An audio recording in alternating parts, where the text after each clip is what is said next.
Assalamualaikum warahmatullahi wabarakatuh. Alhamdulillah, pada kesempatan kali ini kita dapat melanjutkan kembali pelajaran di semester 7, khususnya pada mata kuliah filsafat bahasa. Bagaimana kabarnya teman-teman semua? Mudah-mudahan semuanya ada dalam keadaan sehat walafiat. Amin ya Allah ya rabbal alamin. Pada pertemuan pertama mata kuliah filsafat bahasa, kita akan lebih mengenal lagi apa itu filsafat bahasa. Kami dari kelompok 1 terdiri dari 3 orang, yaitu Alde Tiarindiani, Laila Nur Latifah, dan Saskia Ainiyah. Baiklah, sebelum kita memahami pengertian dari filsafat bahasa, di sini kami akan memecahkan terlebih dahulu pengertian dari filsafat dan pengertian dari bahasa. Yang pertama, kami akan membahas mengenai pengertian filsafat. Seperti yang telah kita ketahui, filsafat diangkat dari dua kata, yaitu kata philos dan sophia. Philos artinya cinta yang sangat mendalam, dan sophia artinya kearifan atau kebijakan. Jadi, arti filsafat secara harfiah adalah cinta yang sangat mendalam terhadap kearifan atau kebijakan. Berfilsafat merupakan salah satu kegiatan atau pemikiran manusia yang memiliki peran penting dalam menentukan dan menemukan eksistensinya. Berfilsafat berarti berpikir, tetapi tidak semua berpikir dapat dikategorikan berfilsafat. Berpikir yang dikategorikan berfilsafat adalah apabila berpikir tersebut mengandung 3 ciri, yaitu radikan, sistematis, dan universal. Di dalam Kamus Besar Bahasa Indonesia, ada 4 arti dari filsafat. Yang pertama, pengetahuan dan penyelidikan dengan akal budi mengenai hakikat segala yang ada, sebab dan hukumnya. Yang kedua, teori yang mendasari alam pikiran atau suatu kegiatan. Dan yang ketiga, ilmu yang berintikan logika, estetika, metafisika, dan epistemologi. Dan yang terakhir adalah falsafah. Kata falsafah merupakan kata serapan dari bahasa Arab falsafah yang secara etimologi berasal dari bahasa Yunani. Selanjutnya, pengertian dari bahasa. Bahasa dapat didefinisikan sebagai kode yang diterima secara sosial atau sistem yang dihendaki, dan kombinasi simbol-simbol yang diatur oleh ketentuan. Pada hakikatnya, bahasa merupakan suatu sistem simbol yang merupakan urutan bunyi secara empiris atau sesuai dengan pengalaman. Bahasa tidak hanya memiliki sifat empiris, akan tetapi bahasa memiliki makna yang sifatnya non-empiris atau tidak sesuai dengan pengalaman. Dengan demikian, bahasa adalah merupakan sistem simbol yang memiliki makna sebagai alat komunikasi manusia yang digunakan dalam mengungkapkan ide gagasan, serta merupakan sarana perwujudan pikiran manusia dalam kehidupan sehari-hari dalam memahami dan mencari hakikat kebenaran dalam hidupnya. Dalam Kamus Besar Bahasa Indonesia, pengertian bahasa dikategorikan dalam 3 hal, yaitu yang pertama, sistem lambang bunyi berartikulasi yang sifatnya sewenang-wenang dan konvensional yang dipakai sebagai alat komunikasi untuk melahirkan perasaan dan pikiran. Yang kedua, perkataan-perkataan yang dipakai oleh suatu bangsa, suku bangsa, daerah, negara, dan lain sebagainya. Dan yang ketiga, percakapan yang baik, sopan santun, dan tingkah laku yang baik. Sedangkan menurut Harimurti bahwa bahasa adalah sistem lambang bunyi yang arbiter, yang digunakan oleh anggota suatu masyarakat untuk bekerja sama, berinteraksi satu sama lain, dan mengidentifikasi diri. Pengertian ini sering digunakan oleh para ahli bahasa dalam memberikan definisi, atau mendefinisikan bahasa. Maka setelah kita mengetahui pengertian dari filsafat dan pengertian dari bahasa, dapat kita pahami pengertian dari filsafat bahasa adalah salah satu cabang filsafat yang mengandalkan analisis penggunaan bahasa, karena banyak masalah-masalah dan konsep-konsep filsafat yang hanya dapat dijelaskan melalui analisis bahasa, karena bahasa merupakan sarana yang vital dalam berfilsafat. Filsafat bahasa sebagai studi analisis filsafat, pemaknaan berfilsafat objektif dan subjektif. Bersifat objektif apabila makna yang diungkapkan merupakan makna yang dikandung secara leksikal atau denotasi dalam sebuah wacana lisan ataupun tulisan. Bersifat subjektif apabila makna yang diungkapkan ada dalam mata si pembaca dan merupakan makna konstekstual, yaitu apa yang ada di balik makna kata tersebut atau makna konteks. Filsafat bahasa hadir dalam dunia filsafat merupakan pendatang baru. Filsafat bahasa baru berkembang sekitar abad ke-20 setelah munculnya linguistik modern yang dipelopori oleh tokoh strukturalis yaitu Ferdinand de Saussure. Sebenarnya, perhatian para filsuf terhadap bahasa telah berlangsung lama, yakni sekitar zaman Prosokrates, yaitu ketika Herakleitus membahas tentang hakikat segala sesuatu termasuk alam semesta. Namun, perjalanan sejarah aksentuasi perhatian filsuf berbeda-beda dan sangat bergantung pada perhatian dan permasalahan. Rizal Mustansyir berpendapat filsafat bahasa adalah penyelidikan secara mendalam terhadap bahasa yang digunakan dalam filsafat sehingga dapat dibedakan pernyataan filsafat yang bermakna dan tidak bermakna. Selain itu, Asep Ahidayat juga memberikan pengertiannya tentang filsafat bahasa, yaitu sebagai ilmu adalah kumpulan dari hasil pemikiran filosof tentang hakikat bahasa yang disusun secara sistematik untuk dipelajari dengan menggunakan metode tertentu. Sedangkan pengertian filsafat bahasa sebagai sebuah metode adalah metode berpikir secara mendalam, logis, dan universal mengenai hakikat bahasa. Baiklah, di sini saya akan membahas tentang objek filsafat bahasa. Dalam konteks ilmu pengetahuan, pengertian yang cocok untuk kata objek adalah hal, benda, atau perkara yang menjadi sasaran penelitian atau studi. Di sini, objek filsafat bahasa dibagi menjadi dua bagian. Ada formal dan material, yang dimana formal ini dibagi lagi. Ada ontologi, epistemologi, dan aksiologi. Yang pertama adalah ontologi. Kata ontologi berasal dari bahasa Yunani, yaitu on berarti being dan logos berarti logic. Jadi, ontologi adalah the theory of being qua being, atau teori tentang keberadaan sebagai keberadaan. Jadi maksudnya teori atau ilmu tentang wujud gitu loh, tentang hakikat yang ada. Ontologi pertama kali diperkenalkan oleh Rudolf Goclenius pada tahun 1636 Masehi. Untuk menamai teori tentang hakikat yang ada yang bersifat metafisis, dalam perkembangannya, Christian Wolff membagi metafisika menjadi dua bagian, yaitu metafisika umum dan metafisika khusus. Nah, metafisika umum ini dimaksud sebagai istilah lain dari ontologi. Dengan demikian, metafisika umum adalah cabang filsafat yang membicarakan prinsip yang paling dasar atau dalam dari segala sesuatu yang ada. Sedangkan yang khususnya itu dibagi menjadi tiga bagian, yaitu ada kosmologi, psikologi, dan teologi. Adapun beberapa para ahli mengatakan bahwa ontologi membahas tentang yang ada, yang tidak terkait oleh satu perwujudan tertentu.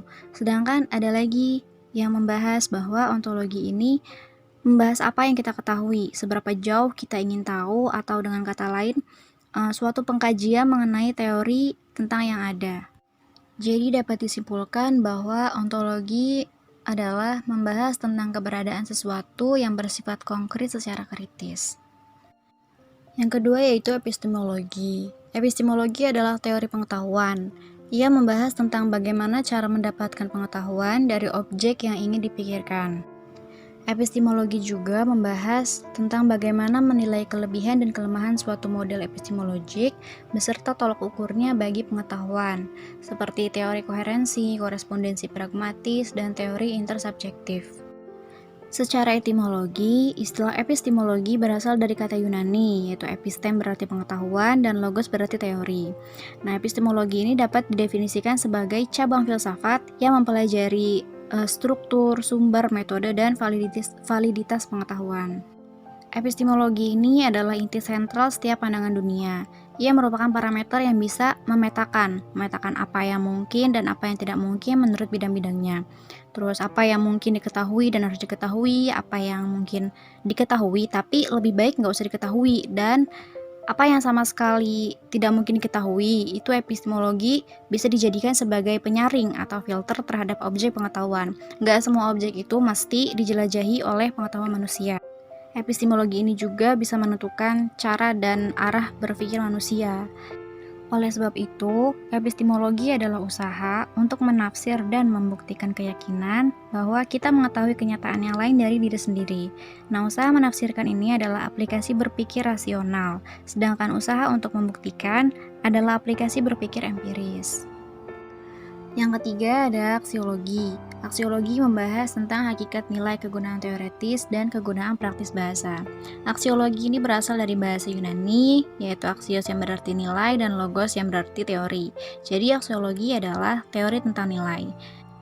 Nilai yang dimaksud adalah suatu yang dimiliki manusia untuk melakukan berbagai pertimbangan tentang apa yang dinilai.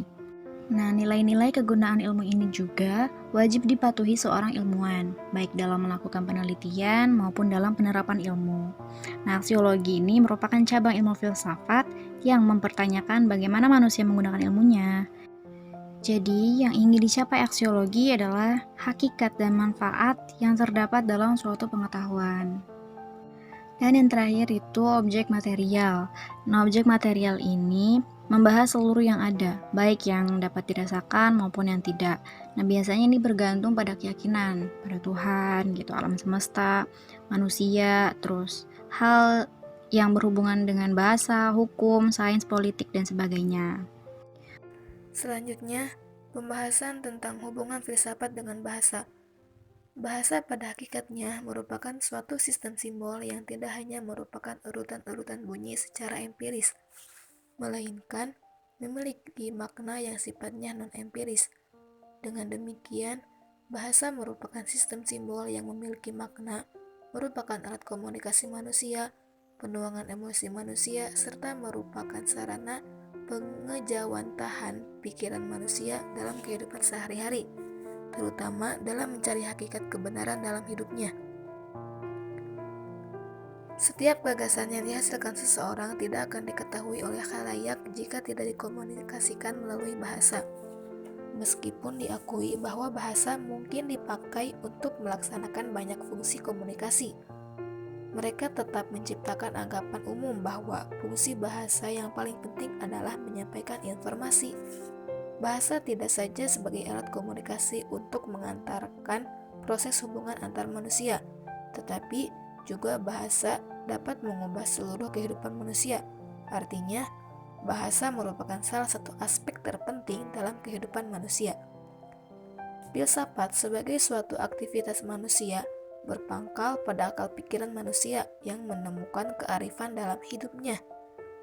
Maka dapat dikatakan bahwa hubungan bahasa dengan filsafat sangat erat, bahkan tidak dapat dipisahkan, terutama dalam cabang-cabang filsafat seperti metafisika, epistemologi, dan logika. Yang pertama ada hubungan bahasa dengan metafisika. Metafisika adalah salah satu cabang filsafat di samping cabang-cabang lainnya. Aristoteles menamakan metafisika sebagai filsafat yang pertama yang membahas tentang hakikat, realitas, kualitas, kesempurnaan yang ada yang secara keseluruhan bersangkutan dengan sebab-sebab terdalam, prinsip konstitutif, dan tertinggi dari segala sesuatu. Untuk itu, Aristoteles menyebutnya dengan istilah sophia dan teologi. Secara epistemologi, istilah metafisika berasal dari bahasa Yunani ta, meta, ta, psikia, yang secara harfiah dibalik fisika atau dibalik hal-hal yang bersifat baik. Metafisika berupaya untuk memformulasikan segala sesuatu yang bersifat fundamental dan mendasar dari segala sesuatu, dan hal ini dilakukan oleh para filosof dengan membuat eksplisit hakikat segala sesuatu tersebut. Hal ini hanya dapat dilakukan dengan menggunakan analisis bahasa, terutama karena sifat metafisika yang tidak mengacu pada realitas yang bersifat empiris. Misalnya pertanyaan fundamental yang diajukan oleh Plato. Apakah keadilan, kesucian, ruang waktu, kontradiksi, kebaikan adalah upaya-upaya secara analitik melalui bahasa untuk membuat eksplisit tentang pertanyaan-pertanyaan metafisis tersebut. Kedua, hubungan bahasa dengan epistemologi. Epistemologi adalah salah satu cabang filsafat yang pokok yang secara epistemologis, istilah epistemologi berasal dari bahasa Yunani episteme, yang berarti pengetahuan. Berdasarkan bidang pembahasannya, epistemologi adalah cabang filsafat yang membahas tentang pengetahuan manusia yang meliputi sumber-sumber, watak, dan kebenaran pengetahuan manusia. Selain dalam pengetahuan, peranan penting bahasa dalam epistemologi berkaitan erat dengan teori kebenaran. Terdapat 3 teori kebenaran dalam epistemologi. 1. Teori kebenaran koherensi, yang menyatakan bahwa suatu pernyataan itu bersifat koheren atau konsisten dengan pernyataan-pernyataan sebelumnya yang dianggap benar. 2. Teori kebenaran korespondensi, yang menyatakan bahwa suatu pernyataan itu dianggap benar bila mana materi pengetahuan itu berkorespondensi atau berhubungan dengan objek atau fakta yang diacu oleh pernyataan tersebut. 3. Teori kebenaran pragmatis, yang menyatakan bahwa suatu pernyataan itu dianggap benar bila mana pernyataan itu mempunyai kegunaan praktis bagi kehidupan manusia. Ketiga, ada hubungan bahasa dengan logika. Berpikir adalah suatu bentuk kegiatan akal dan terarah, sehingga dengan demikian tidak semua kegiatan manusia yang bersumber pada akal disebut berpikir. Maka peranan bahasa di dalam logika menjadi sangat penting. Kegiatan penalaran manusia sebagaimana dijelaskan adalah kegiatan berpikir. Adapun bentuk-bentuk pemikiran yaitu pengertian atau konsep, proposisi atau pernyataan, dan penalaran atau reasoning. Ketidaksamaan dalam penentuan arti kata atau arti kalimat dapat mengakibatkan kesesatan dalam penalaran. Beberapa kesesatan bahasa adalah kesesatan karena aksen atau tekanan, kesesatan karena term ekoivok, kesesatan karena arti kiasan metafor, dan kesesatan karena amfiboli atau amfibolia. Baik, ini adalah pembahasan yang terakhir, yaitu ruang lingkup filsafat bahasa. Seperti yang sudah dijelaskan, bahwa filsafat bahasa merupakan cabang filsafat khusus yang memiliki objek materi bahasa. Nah, filsafat bahasa ini telah dikenal dan berkembang pada abad ke-20 ketika para filsuf mulai sadar bahwa terdapat banyak masalah-masalah dan konsep-konsep filsafat baru yang dapat dijelaskan melalui analisis bahasa. Nah, berbeda dengan cabang-cabang filsafat lainnya, filsafat bahasa ini termasuk bidang yang kompleks dan sulit ditentukan ruang lingkup pengertiannya. Namun, bukan berarti filsafat bahasa itu merupakan bidang yang tidak jelas objek pembahasannya, melainkan para filsuf bahasa memiliki aksentuasi yang beraneka ragam, sehingga penekanannya juga ya beraneka ragam juga gitu. Langsung aja ke yang pertama, itu ada analisis konsep-konsep. Poin yang pertama ini adalah salah satu tugas utama filsafat bahasa untuk memberikan analisis yang kuat tentang konsep-konsep dasar, dan hal ini dilakukan melalui analisis bahasa. Yang kedua adalah penggunaan bagi tindakan manusia. Nah, poin yang kedua ini bisa dibilang gak tepat jika lingkup pembahasan filsafat hanya berkaitan dengan filsafat analitik. Nah, maka dari itu lingkup lainnya berkenaan dengan penggunaan dan fungsi bahasa, yaitu pembahasan tentang bahasa dalam hubungannya dengan penggunaan bagi tindakan manusia. Dan yang ketiga adalah teori makna dan dimensi-dimensi makna. Nah, pembahasan tentang lingkup inilah filsafat bahasa memiliki kaitan erat dengan linguistik, yaitu bidang semantik. Nah, dari penjelasan di atas, filsafat bahasa itu sebagaimana cabang-cabang filsafat lainnya yang membahas hakikat bahasa sebagai objek materi filsafat. Bahkan, lingkup pembahasan ini telah lama ditekuni oleh para filsuf. Alhamdulillahirrabbilalamin, pembahasan materi pengenalan filsafat bahasa dari awal sampai akhir telah selesai. Mohon maaf atas segala kekurangannya. Terima kasih atas segala perhatiannya. Wassalamualaikum warahmatullahi wabarakatuh.